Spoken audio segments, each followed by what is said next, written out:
Hello everyone, it's Emily, and before we get into our podcast, I wanted to remind all of our listeners that every month, Bernie and I host an Unreasonable Connection event where you can meet your co-working peers, talk, swap stories and advice, and get an extra charge of energy. Sign up on Luma or in the show notes, and let's get on with the podcast. Hello folks, it is another Co-working Values podcast, and in our studio today we have Paula A. Madrid. And Paula, out of all the things you're known for, what would you like to be known for? And what do you do? Oh my God, thank you. That is a great question. I love to be known as one of those people who love to create beautiful environments. I aim to make places beautiful and comfortable for people. So that would be one of them. And well, I'm going to dive straight into the questions here because there's so much to cover here. So could you give like a sort of 1 minute roadmap of your career so far to lay the foundation for our podcast together? And then I'm going to launch. I have 300 questions here to do in the next 18 minutes. Sounds good. Sure. So I am trained as a clinical and forensic psychologist, and a lot of the initial part of my work actually focused on creating programs for people who had experienced severe trauma via natural disasters or even man-made disasters. So I focused from the outset of my work in 2001 on helping people who had been victims in some capacity of the 9/11 attacks here in New York City. I established a clinic. We ended up helping about 3,000 people via direct therapy, trainings, and group work as well. And, moving from there, I was involved in something called Operation Assist, basically created clinics that supported the needs of people post Katrina, did some work as well in India post tsunami, a bit in Madrid, London. So it's been it was actually for about 10 years, a very significant focus on sort of the public health component of helping people post disaster. That actually, by the way, it included Haiti as well, which was a significant part of the work that I care about. In that dimension. And then I would say that at some point after doing this work, I began to focus on my private practice. So I established a clinic where, myself and my staff, we do evaluations. My staff members also do psychotherapy, but a lot of the evals we do are, of course, of a forensic nature. I'll say though that the component that brings the most that we're most passionate about is the fact that we do immigration related evaluations. So we evaluate people who are in deportation proceedings, asylum seekers, as well as, of course, people who've experienced domestic violence and so many other cases. But to kind of bring you up to speed as far as like what's happening now in my professional world, I've always loved design. I've always felt compelled by both natural beauty, but also the beauty of lobbies and hotels and restaurants and facades of buildings. And so the first year of my doctoral degree, many, many years ago, I actually took a correspondence course in interior design. So back then we did not have virtual courses or anything like that. And I remember it was literally the first semester of of my program when I decided to do this.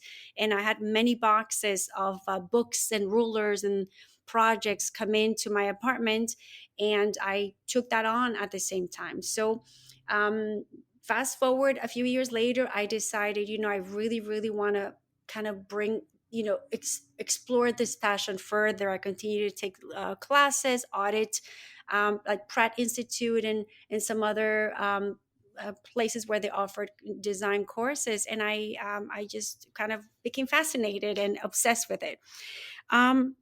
In 2014, I actually began what is now Blue Panda Office Spaces, but it did not even have a name. It was just I'm renting offices to people. And that grew very, very slowly because at the same time, I continued to work doing consulting for post-trauma, post-disaster situations, as well as running my clinic, which is Paula Madrid and Associates. But during the pandemic, as I think many of us did, I began to write down and be more, I think, conscientious about like what makes me happy, how do I want to spend my time, and the idea that I wanted to really focus much more on creating offices and making them beautiful and running the business kind of came to fruition, and that's where Blue Panda Office Spaces was born, essentially. I'm always intrigued by the thread that runs through your career, joining it all together. The what I'm really curious about is how does all the stuff you described, working with refugees, working in trauma and everything like that, and then you come to this design thing and it all gets woven in together, and how did those experiences show up in how you design a workplace today? Because when I work in somewhere, I'm informed of what came before me, whatever I'm whether I'm writing something or arranging a room, something's going on there. And what happens for you? I think several things happen at the same time. I mean, I think the first one I have to admit would be my personal experience in my workspaces. When wherever I worked, for example, I spent several years at Columbia University. The first thing I would do is to decorate my office. I wanted it to be exactly how I wanted it to be. I wanted to have flowers. I just wanted it to have plants, and I wanted to show off. When my boss came by to ask a question, I wanted him to be impressed by the design of the office, if you will. So I think the personal, I'm going to say a need. It's been a need for me just to be in a beautiful space. So that's one of them. Now, the other one, I think I was very impacted by. So I did work, I was a fellow at the Harvard Program in Refugee Trauma. And one of the, so being a fellow in this case meant I was one of the faculty in Orvieto, Italy, where we would work with people who worked directly with refugees. All over the country, I'm sorry, the world. So while this happened in Italy, people would gather in Orvieto, representing, I think, at least 40 different nations. And one of the projects that Dr. Malika, the director of the program, had the students do, and again, I was on the faculty, but I myself actually did the project as if I was a student, was how would you design a perfect therapy space for your client, for the person you're helping? And this created like a shock in everyone. Like, wait, we're not talking about trauma. We're not talking about treatment strategies. We're not talking about public policy. No. And I remember just the conversation going like, no, everyone needs to feel safe and be comfortable. If not, there's no treatment happening. And I always felt that. So that really resonated with me because it was how I had experienced my professional life forever and even my personal life. I'll just make a quick parenthesis. I remember when I was 8 years old, if my home did not look the way I wanted it to look, I wouldn't have my friends come over. I would rearrange it just because I wanted to be proud of it. So I really think that it's been a part of like how I am, my DNA, if you will. So I think having a personal and somewhat of a professional understanding for the fact that you need to create, not to create, you need to offer people a space where they're comfortable, safe, and where I think their goals can be better met, became really important to me. And because of that, I needed to do further sort of studying and understanding a bit about the color and putting things together and flowing, like whatever. I'm not an expert at this point, but I think I care about it enough that I'm able to create successful environments. um, so I mean, I think that that's how I would define it. It just became so important in my life that I started to obsess with it no matter where I went, and it became my goal to be the one of the providers of beautiful offices in New York City. But yeah, specifically, I started out with folks in the mental health field. It just made sense. because of my own profession, and because people clearly demonstrated an interest in renting from me. Again, this is before Blue Panda was born. People, my prospective tenants would say, "Oh, I like the space because the sofa is comfortable, it's beautiful. There were aspects that people were basically gravitating towards." So yeah, I would say that's sort of like the long or perhaps short answer, because I know I can say much more about this. There's that safe space thing is Mm, like s- everyone's so many people who come on this podcast say mm, some version of safe space, mm, and it's very very layered. It's really interesting. So when like all that you've just described there, and you have to be cruel here because otherwise it won't be fun. Like, what do operators get wrong when they're trying to build like wellness focused inspirational workspaces? Because there's this. I go into places and they're like, this is you know the sofa's comfy and I feel at home on it, and then there's a sofa that is just doesn't cut it, and that I don't mean that from a kind of you know oh it's the right label and stuff like this. There's yeah. just the difference between. I'm not going to say that. That's really cruel. But like, yeah, what do they get wrong? Well, look, thank you for asking that question. I mean, I'm definitely not worthy of giving you an answer just because I'm not quite the expert, but at the same time, I am quite opinionated. So I can tell you, That's what I'm looking for. so I guess I will. Look, I think some spaces, in my opinion, do not appear to have much thought behind how they were created, in terms of like, how do you want people to feel? Or is this more of an, um, you know, executive type place, or is this more of a comfortable boho style? I think sometimes when so many characteristics are put into one space, I think it really creates a lot of noise. So my first complaint personally is that I see noise, and I mean visual noise. So that really bothers me a lot when I see that whatever fad is out there is being used in one room. That really gets to me. Um, so that's one. The other one is, I think that it's, in my opinion, it's you know cost effective to know where to put your money. So I really do believe that high quality comfortable seating makes a very significant difference, whereas perhaps if you're in a budget, you can just go for side tables that are perhaps not as expensive. So I think that there's a way in which we need to be conscientious about how where to really put money. I think that matters a lot. I also believe that to date, I have seen spaces, I've seen restaurants recently, amazingly well known restaurants here in New York City that use plastic plants. And I just can't believe that. I mean, one of these very, very well known restaurants just opened in Williamsburg, where I am based, and I could not believe it. Every single plant is fall. I can't, I couldn't get over it. So I think that those are some of the things that, from my definitely amateur perspective, are wrong, or can be done in a way that's not the most effective from a comfort standpoint. um I That wanted yeah, can I, I'm sorry. that just before we lose it, that thing where you said where to put money. I know you love this book. Mhm. The ice cream spoons in Unreasonable Right. Hospitality at the Mhm. I can't remember the name of the art gallery. That that whole little bit about the ice cream cart, I thought was really smart. Absolutely. And I really, really believe in that. I mean, I think there's some certain things that you do really elevate the space, elevate your brand, elevate you as a person, you know but not everything has to be incredibly elevated, because then it's lost.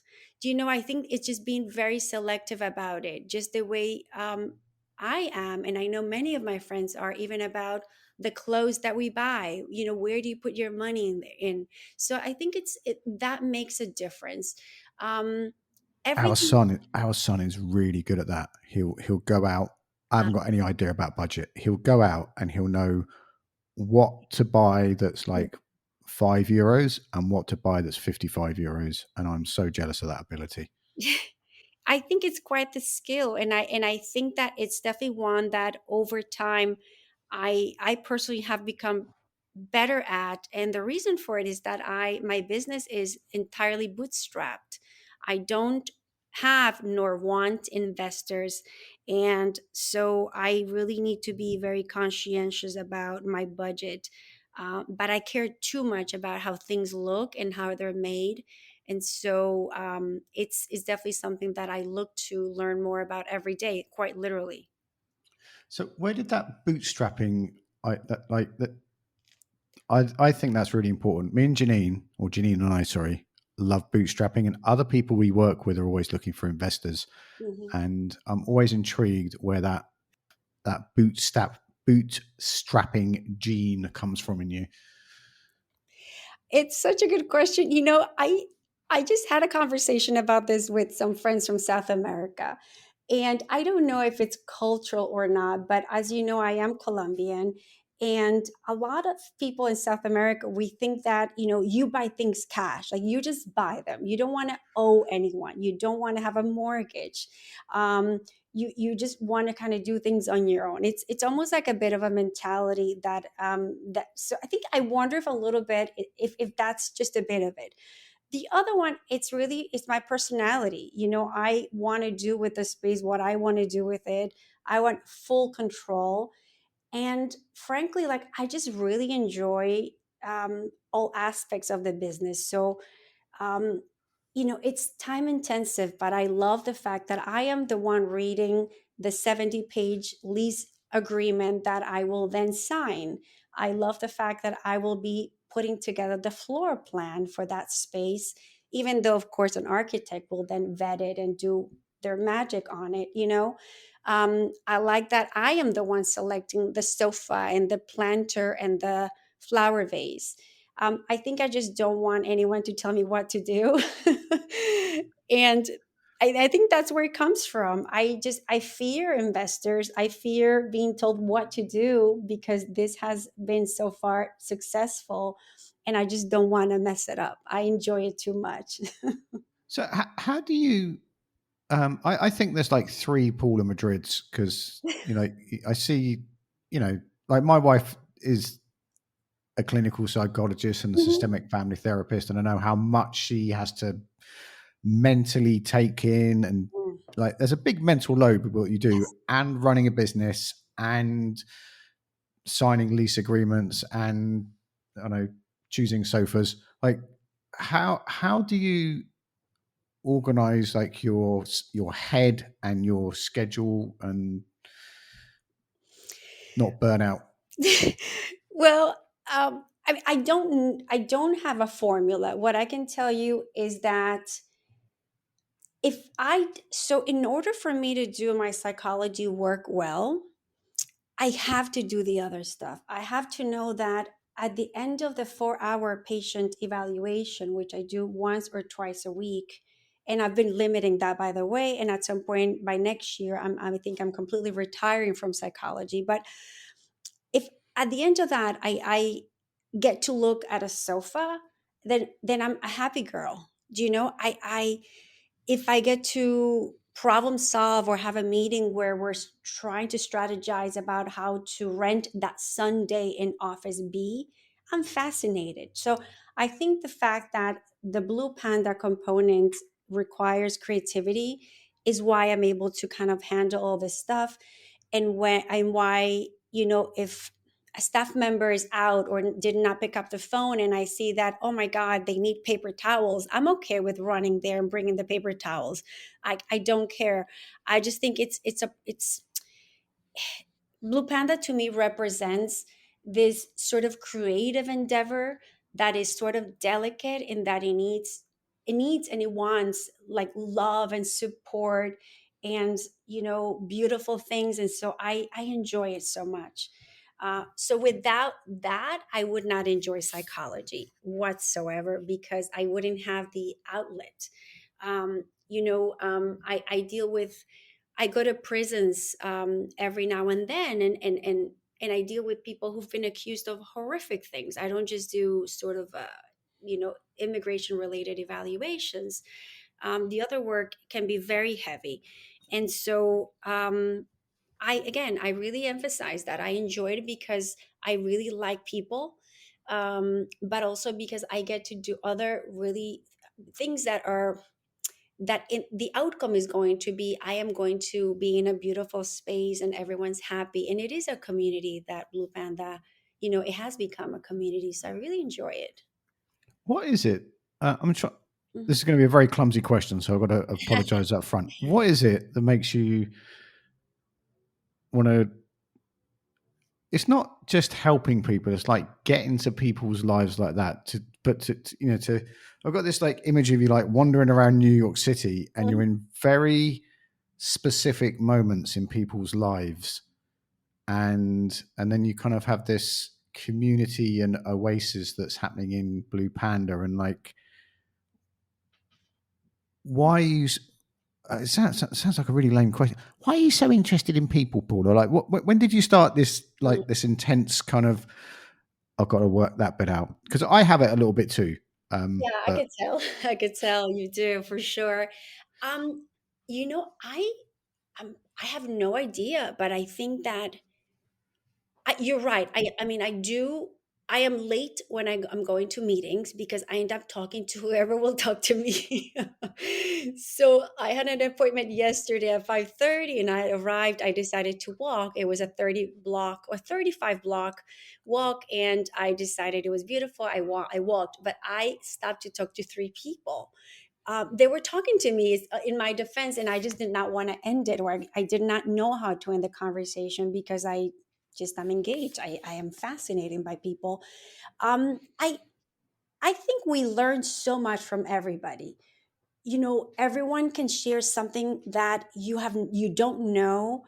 The way they talk is fascinating to me. The Just everything about how they look and the way they see the world. I mean, I just think it's very interesting, and I have like a real need to be a part of that. Without it, I would just not do well as a person. And that's why I live in New York, because I'm always surrounded by these wonderful conversations. Yesterday's conversation was with a man. I was peeking, actually. So, this is what happened. I was peeking into an abandoned building. And I was like, what's happening in this building? Like, it's not abandoned, it's in construction. And someone came up to me and said, do you know it's been there for 2 years? And we're like, why and why? Oh, and I was like, oh, I would love to do offices here. It was just like a long conversation. But guess what? I walked away feeling fascinated and rejuvenated. So I think it's just the fact that people just have so much to offer, and so much energy to give and to share. So that's what it is. And I hope that did, answers it. But that's a yeah, long. no, that was good. Did you ever work in a restaurant or a bar or anything like that? I did not. No, I have not, and I think that it would be very difficult work. I actually think it would be mentally taxing because I would not want to like. I would sit next to people and talk to them.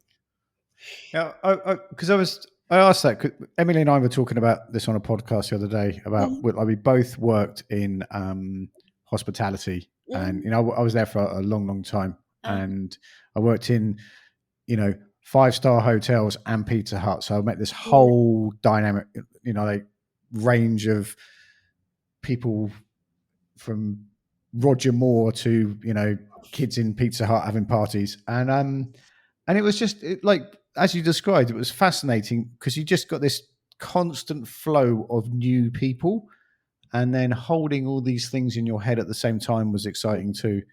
And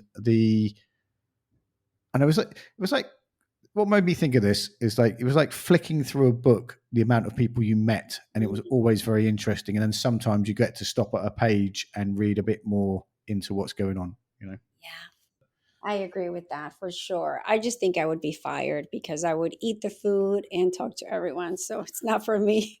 Yeah, that happened to me a lot. So is can we just to close with, can we the thing I sort of you first got on my radar about was the virtual office thing. And what's your can you sort of lay out your position on virtual offices? Because I think I don't know, it's just a bit more than ticking a box or handling mail. I think you have a Yeah, thank you. So, look, I started this virtual office business maybe just over a year ago. Um, and over time, I've come to understand much more what it really means to the people that I serve, but also to me. And to me, it's become, to be honest with you, almost like another opportunity for hospitality, another opportunity to do things in a personal way that feel warm, and even another opportunity to get to know another company, another person.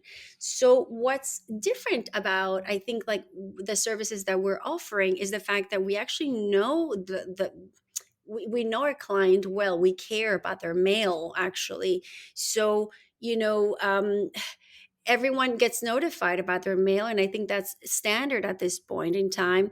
But we do, we're flexible in terms of whatever the person needs, we will do, even if you've signed up for whatever level of um, of service. It can always be changed, it can be modified. But to add to that, I would say, because of my background as a clinical and forensic psychologist, I really have a deep understanding for confidentiality, for HIPAA, which is really a confidentiality law, and for how sacred mail can be, um, as well as for the fact that I do not want anyone I work with to have my home address. So I think that, once again, it comes from this personal perspective that however I would want things to be done for me is really how I'm making them happen in our virtual services. So it's that, people's mail is cared for in a very significant way. Confidentiality matters. We don't have just random staff members working on mail. We have one dedicated person who's in charge of everyone's mail and and doing everything that needs to happen. So that matters, because we serve so many mental health professionals. We also have been vetted by the DEA, so that we're able to kind of meet the needs of prescribers, of medical prescribers. And that's different from other larger companies, from what they can do. While they can offer hourly offices for rent, which we do, of course, their spaces are not really conducive to psychotherapy. They're not soundproofed. They don't have all the components that we do. And so I think that's why we've become, it's become a bit of a niche in a way. But again, we're open to many other businesses. And we have been fortunate enough to have several, well, more than several at this point, clients in Spain. So that's working well. And we'd love to expand to the UK, as you know, and anywhere where people can use the service. so is that people in Spain Mm. having a New York address? Yes. Yeah, Yeah. that's what I thought you meant. But I was just got I got it. I got. Oh, you're coming to Vigo. Mm. You know, as we've been talking more about, because we're on this little project in London co-working assembly about virtual offices, and something I was talking to Suzanne Murdoch, and she's in Newry, which is in Northern Ireland, and she says that it's an opportunity to get to know another business, and the more effort you put into understanding the people that are using your workspace, your co-working space or flexible workspace as the virtual office. If you just, I don't know, get some mail and do it, that's one thing. And then, but when you build a relationship with those people, loads more comes out of it, and you never know what's going to happen in a very positive relationship building way. Yeah, no, I agree with that. And look, I think there might be a real opportunity for the smaller operators to perhaps, unite and create opportunities where members of a London co-working space can have that virtual office and the New York one with Blue Panda, for example. I think there's real opportunities there to collaborate that way. We all support one another. So it's definitely something I'm hoping to explore further this year. Yeah. So if you heard that, folks, get in touch either with Mhm. me or Paula, because like that kind of smaller, micro and smaller operators working like that is always really, really powerful. Just before we go, Paula, right? Is there anything you're really proud of that I haven't asked you about, or no one ever asks you about? Like, You know, what came to mind, and that's the answer I'm going to give you, is actually I'm proud of my tenants. You know, and we don't call them members; we call them tenants. I'm proud and really grateful, just because, to be honest with you, it wouldn't be a community without them. And they're wonderful. They are so supportive of one another. They offer services, they offer support to one another. They spend time together, the way they care for the spaces. And it may not be in direct answer to what you're saying, but that's exactly what came to mind. I really love my tenants. They just created this wonderful space, and that's why I think it thrives. why are they? I don't. We were talking about spending too much time on what you call things before we came on air, but like, why are they tenants and not members? So it's not a membership based business. It's really because, we rent private offices, with the option of flexible leasing. They're really tenants. I don't know another term. They're given a license agreement or a lease depending on the specific location. So that's why, I maybe this is something you and I can talk offline about, the language, the semantics of members versus that. But yeah, they're tenants.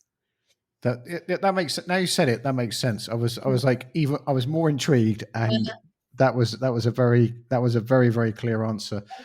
What was that Spanish word about spending too much? The authors sitting around talking about the work, like curricular or Tertulia. It's a ter- wonderful word. Yeah. tertulia. So we're going to put links in the show notes to anything you say and to all your websites and LinkedIn and everything like that. But like, for people that are jogging or washing up or hanging from a parachute, where can people find you, and what's the best way to get in touch?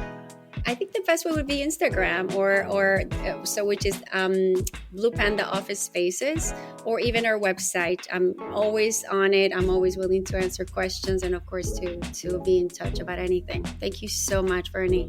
We Really made this enjoyed happen. Yes, and we missed each other at the Workspace Design Show. How did that happen? So folks, if you go to the show notes, we say this every episode, there's links to the LinkedIn group there. There's links to Unreasonable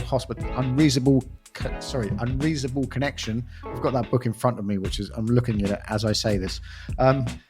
Unreasonable Connection, which is our like online connection point for co-working space owners and community builders.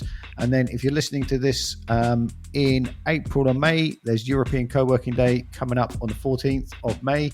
And there's links to how to get involved and all that. And wherever you are in the world, be careful out there. It is a jangle. Muchas gracias, Paula. Gracias. Ciao. Ciao. Thank you so much, Bernie.